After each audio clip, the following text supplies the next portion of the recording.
It's still February 2nd, 2024. Today, um, good and bad. I, uh,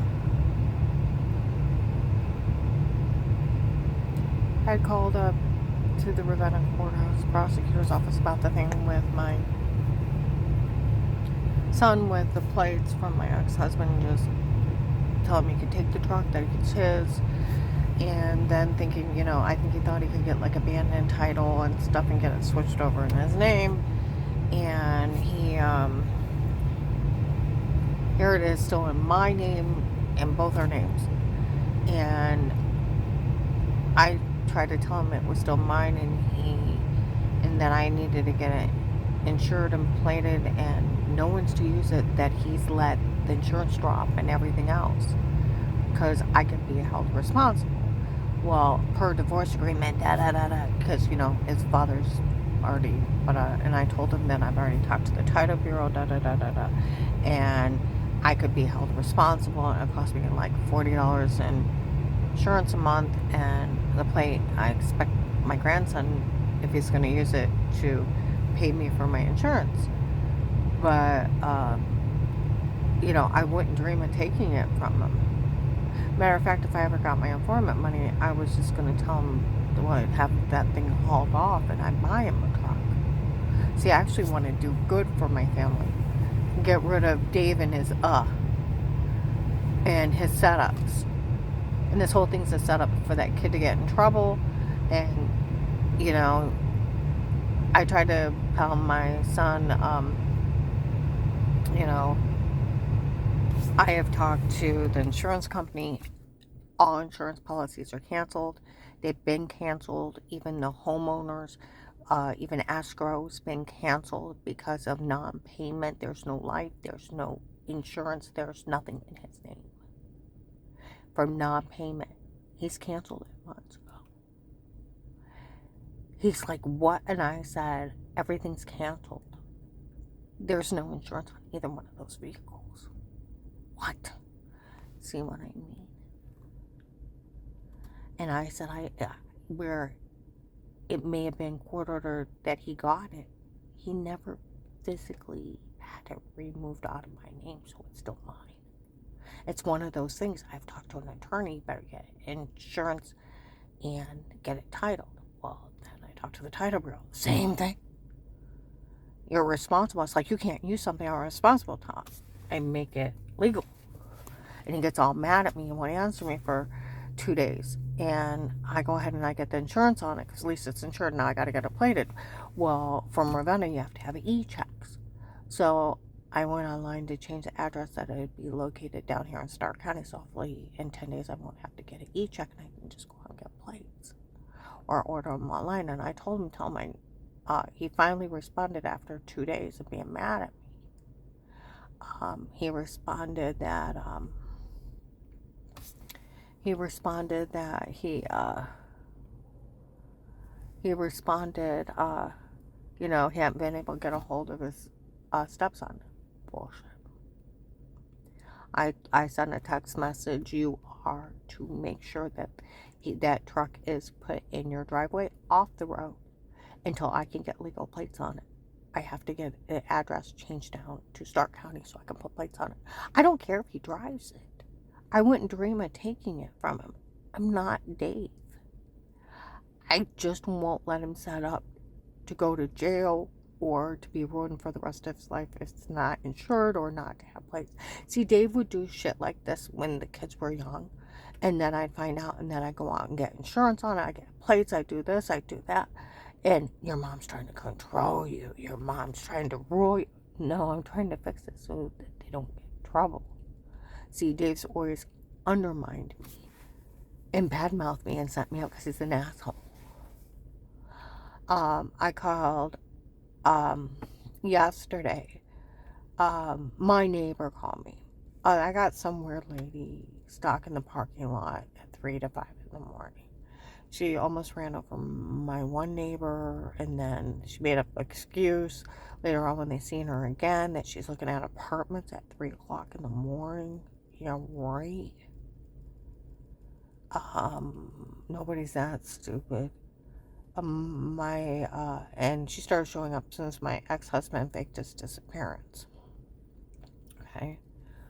I was wondering if it was even the drug cartel looking for me. Then you hear guys out saying all kinds of crazy crap out front of my apartment trying to scare me. And my neighbor put a camera up outside, got it on video. Okay. Took it to the local police. They're not going to do a damn thing. They don't care. I even told them forget it a long time ago. They're not going to do anything. You tell them once they don't do anything about it, they're not going to. They don't care people are being stalked. Just leave it alone. So he's went back 2 more times, and he said, well, they really badmouthed you. I'm like, why was I brought into this? You're complaining about some lady stalking the parking lot. Why am I being brought into this? You know? And he, so you think you're going to badmouth me. I will go to the person. I called the office, and I went straight to the office thing. And the dispatcher answered the phone, and she said, for one thing, somebody is lying on the police. The police would not ever call you a liar and say that you are not credible. That was a mean neighbor spreading mean gossip and lying on the police. She said because the first time that a Louisville officer would ever badger, or ever, it's actually considered badgering. And it is very much a lot of trouble. Said anytime a Louisville officer would ever tell anybody somebody's not credible, not to believe them, that officer would be facing a lot of trouble. And it was none of our she said it was none of them. And that sounds like a mean neighbor spreading mean gossip. Well, I told him I was part of an FBI case. And I got hurt really bad from these people. Anytime I see them out, I let them know. I told him about Marlisa's niece, Lori's family member, how we all have the same one. I told him about the 4 attempts on my life. Wow. Told him about the guy up in Hartville, the cashier, that even knew about the one drug dealer that was involved. Wow. And about the big bust up there. And that they were part of the people that were harassing me. And then I told her how they even bragged in Walmart, how they fooled people with like stocking tapes and how I got hurt and different things. And I said, she's like, you know what? You got proof. You got witnesses. You stand on your proof. You stand on your witnesses and that other agency. And she said, I'll tell you what, the other neighbor was just being mean and gossiping and bad-mouthing the police. There'd be a lot of trouble if there's officers out there telling people that people aren't credible and not to believe them. And they're not allowed to talk about anybody like that. Let alone, you got all that. And you stand on what you have. And it's there. And there's other victims. There's witnesses. And then in other agencies, in other police department. Okay. She said it was just somebody being mean to you. Okay. Well, today in Walmart, 62 people walked in. Nobody's to say a word to her. The ones they listened to her today, I'm telling you, they're selling the long. They've been doing this for 5 years. It's weird. But they're live streaming other witness protection programs. They found out the police in this area are badgering people. And with everything that's happened here and everything bad, they're telling people not to believe people. No, we all were told no one's to say a word to her that none of this is funny if the police in this area are badgering people and bullying them and then letting all this happen here. And they were talking about in Walmart, 62 did. Okay?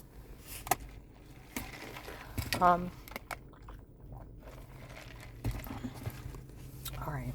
Within the last 2 weeks, well, a week ago Monday, I was in Aspen Dental Alliance. There's a guy on the phone in there. He said, we all know she don't know who we are around her. Okay. That file was left at the courthouse. in case there's any trouble, that they can get a hold of us. It says flat out on it, or it says on it, that no one's allowed to talk to her about the ongoing case. Okay, ongoing case. Right? But if she needs anything, the phone number's there for them to get a hold of us. It didn't say not to believe them. Didn't say that. It says not to speak to me about the case because it's still ongoing, but it had information how to get a hold of him if I need any help. See what I mean? There's a big difference. Big difference.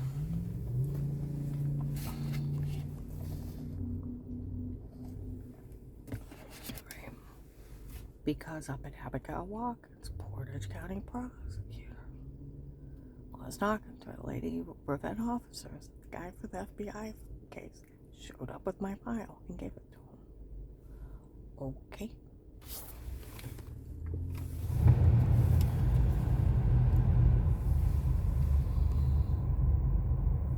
Well, that's like, what was it, Monday? I was in Subway. And there was giant, huge guys. They had to be some kind of vets. They were probably marshals. Because they were huge. They're not like regular cops. These guys are like WWE wrestlers. Because they're probably marshals. Because that's how big I've noticed marshals are. Because they go after the big bad boys. So they're big, like, muscle guys. Okay? That or there's some kind of super fed. They're in there talking. And they were where Bill had thanked the police in Mark's. They pulled the tape, so it had to be some kind of police. Okay. They pulled the tape of Mark's in Hartville where Bill had thanked the police for looking the other way so they could get away with us. They were in Subway and said we pulled that tape of that Bill, making the police get away from it, helping them get away with us. That one guy letting all this happen here and those human traffickers get away with this. It's not funny to let it happen. And they said Will, we found out Will bullied her into saying she was faking she was sick, and then he just left her there. And that's what happened. And the guy said, I bet he did bully her. And they said, you know, none of this is funny. Did you even see how old she is? Well, sweetie, I'm 56, almost 57. I may get a lot of work done on my face and pass for 40. But I'm almost 60. I'm almost a senior citizen.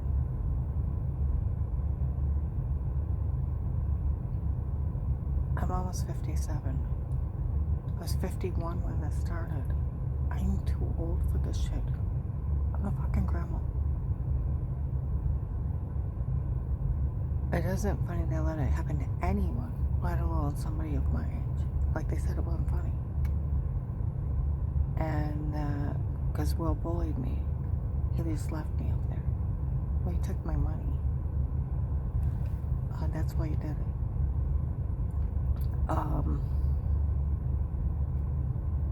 But yeah. So I went out to eat with this really nice guy tonight. And we went out to eat, and I seen people driving by. But they left us alone. It was actually nice. It was very nice. It's very nice. I called the Portage County Courthouse, started talking to the prosecutor's office, started talking about some of this stuff. They sent me to the criminal division, and I started talking about the case to her, and I stuttered from the head injury. I started to cry. I told her about Dave buying that girl and then taking off, and I told him about him abandoning everything and that all insurances canceled, and I said, and plates, I said, I'm trying to fix it for my son and my grandson to use it. I wouldn't dream of taking it. I said, but I can't have it and my name and on the road and not titled and not insured. And I said, they're mad at me. And back right about before that, I hadn't even heard back from my son. And I only got a text message today that I hadn't got a hold of him. And it's took him 2 days to calm down that much from him finding out it's still mine. I'm not trying to take it. But I'll tell you what, the day I let the police know that I got insurance on it, and I sent them a copy of the insurance, and I'm trying to get a hold of them, but I don't have a way to get the truck. If they keep up the communication, I told them flat out to put it in a driveway. Don't drive it till I get it plated. Because this is my future, and I will not be Dave setting everybody up for them to use it thinking it's plated or insured, and it's got nothing, and just here, take it, and thinking they got till March, his birthday, and then there's nothing on there. He's a jackass.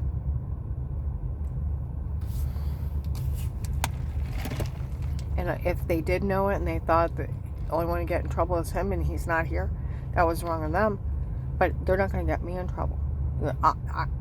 I work 2 jobs. I work home health care. I take care of the handicapped and the elderly. I deal with a lot of people's problems and have to brush off the other person's problem and go into another thing. And when I work 72 hours a week, that deadbeat of an ex-husband is in contempt of court, not only for not paying the rest of $1,000 IRS bill, which I'm going to have to set up payments for that, and because he's fled the country. I think he's down at Danny's cabin. We're going to put it that way, because no one else will support him but Danny. And him sticking me with having to call title bureaus and insurance things, and then find out he has no insurance on anything, and it's all due and canceled by even escrow has been canceled because for non-payment. He's that far behind. Why? I even text my son. He should have filed Chapter 7 and switched it over in your name and been responsible. You don't just take off and just say, here, take my stuff and blah, blah, blah, blah, blah. He finally surfaced where he could talk to him. I bet he's been talking to him the whole time. I bet he's just down at that cabin. And with his irrational mental illness of harming people, he just doing this for attention, is hiding. Instead of doing the legal thing, he's just running out on all his bills. Okay? And that's what he's doing. He's running out on all his bills and screwing me on my alimony, screwing me to pay that tax bill, and he's just going to sit down there and hide, not thinking anything happened. Instead of just filing Chapter 7, going down to one job, and then live in a nice apartment and still have a ton of money and pay me off over the next 3 to 4 years, or even get my alimony lowered. He just thinks he just can screw everybody in the world and not handle it legally. He's an ass.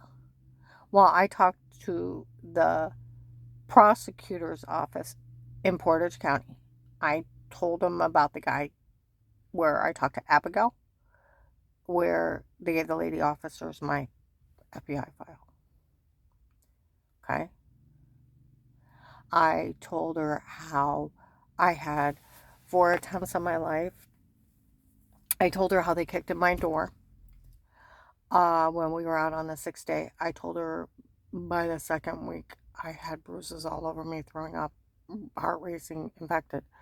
The water's bad up there, and I thought just even washing in it was making me sick, and I was going to Altman Family Physicians, and I was seen by them, and they didn't even think of a sexual predator drug being raping me, even though I had all the signs of it, because I'd never seen anybody or talked to anybody. And I explained to her how Dave was dating a prostitute, and it was to her dad, and is like a pimp, and her the other guy's a drug dealer, and they were drugging me and running some kind of drug scam.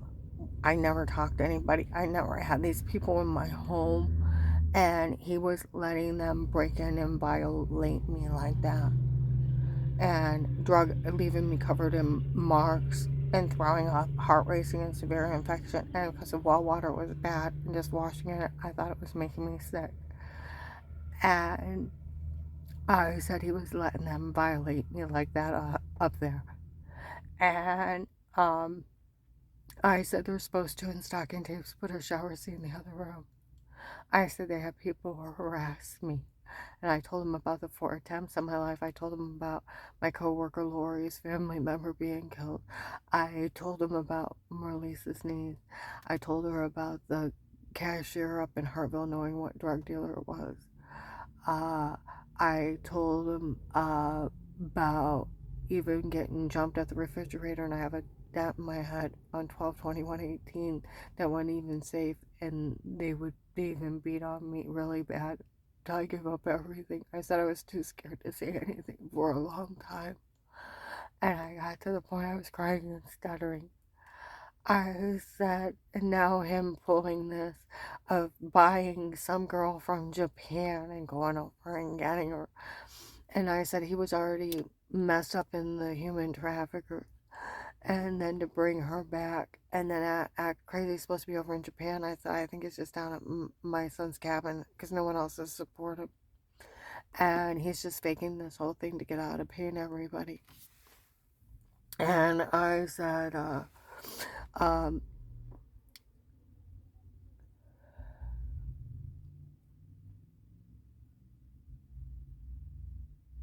I told her how I'm trying to fix the truck. I said, I sent you my divorce agreement. It says it's his. But he never physically took it out of my name. It's still mine in the title bureau. She said, have you talked to the BMV? I said, yes, it's mine. It's still mine. I have to plate it in insurance. I said, I got the insurance on it. And I found out through our insurance company that we had that his insurance is canceled on the home, auto, life, everything for non-payment. And even the escrow for the house, it's been so long that he's not paid on it. And I said he's abandoned everything. And I said I don't even know where the truck is. My son has it. He told him he could just have it. Like I said, I just want to make it legal. I wouldn't dream of taking it from him, and I I'm trying to. And she said, well, you can talk to the domestic relationship and see what they could do anything for you about that truck. But she listened to me, criminal prosecutor. I cried instead of these people have harmed me on such evil levels. You know, and then I had to go in and go to work, and I was just trying not to twitch. I have post-traumatic syndrome. I know I do. I know I do. It's got a lot better. A lot better. Um, but I told my son to park that truck and put it in his driveway. Get it for my grandson until I can make it legal. I put a change of address online in the BMV, and if they put it in Stark County, I won't have to get a e-check, and then I can just do the plates, and then everybody's legal. And hopefully they'll pay me for the insurance, but if not, it's my vehicle. I'll keep it up. See, Dave just sets everybody up. And I told him about how he was dating that stripper prostitute, Michelle, and about Pete, and that they even have people impersonate doctors selling information and everything. I said they were running scams left and right, and how they had me hurt really bad until I give up everything.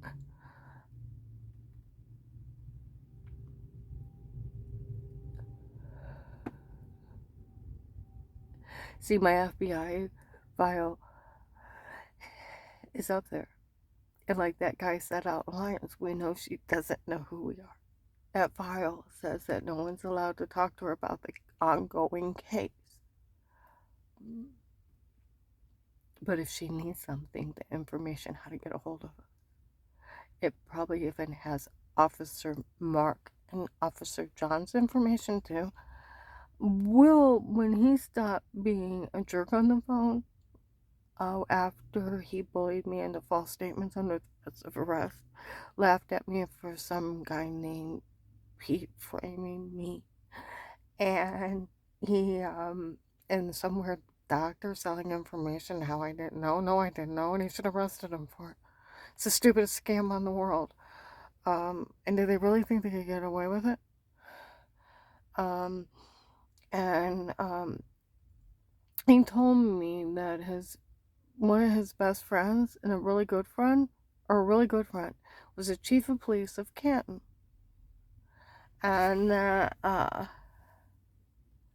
chief of police of Canton, and if I needed anything to get a hold of him, that he was a really good man. And with Will working in the Canton FBI, he would know the chief of police. And that makes you wonder if Mark and John aren't part of the Canton police. Because the Stark County Sheriffs are you an arrested working camera on the house? What's that? One of us have to watch or listen to it every day. See, there's a real case. And see where there's this one lady at my other job works for a different part from my client, one client. She's former CIA. She's retired right now because of health issues. She still has a lot of contact with them. A lot of contact. Her phone's always going off, and she knows so much it's not even funny.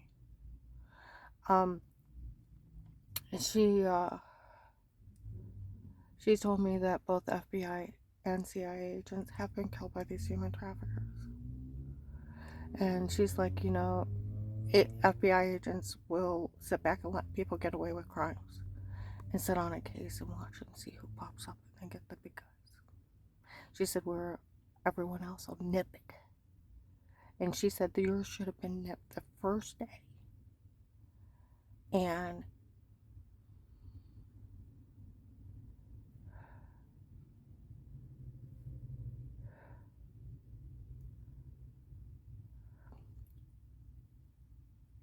you should have been taken care of, and they should have been arrested.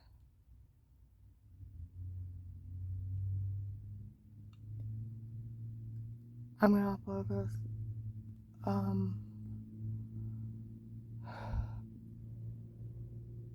See, that's one thing. If the police don't want to help you, they should just tell you they're gonna help you and they don't. But the whole thing of it is where that lady on the thing, she said if any Louisville officers are telling anybody that somebody's not credible, don't listen to them, that officer would be in a lot of trouble. That neighbor of yours has to be lying, because no officer could ever say that about somebody. See, I dated an officer before. You can't. It's badgering. You go to jail for that. See, that's even where the Tuscarora Sheriff, you can never tell anybody not to believe somebody, not to help them, you go to jail for it. And if they can prove that you did it, you definitely go to jail for it. Lose your badge instantly. See where people run around. And you know what that does to society? They don't trust the police. I've always looked at, because my brother-in-law was CIA. And he died working for our government. I was raised to respect the United States, and I had wonderful teachers.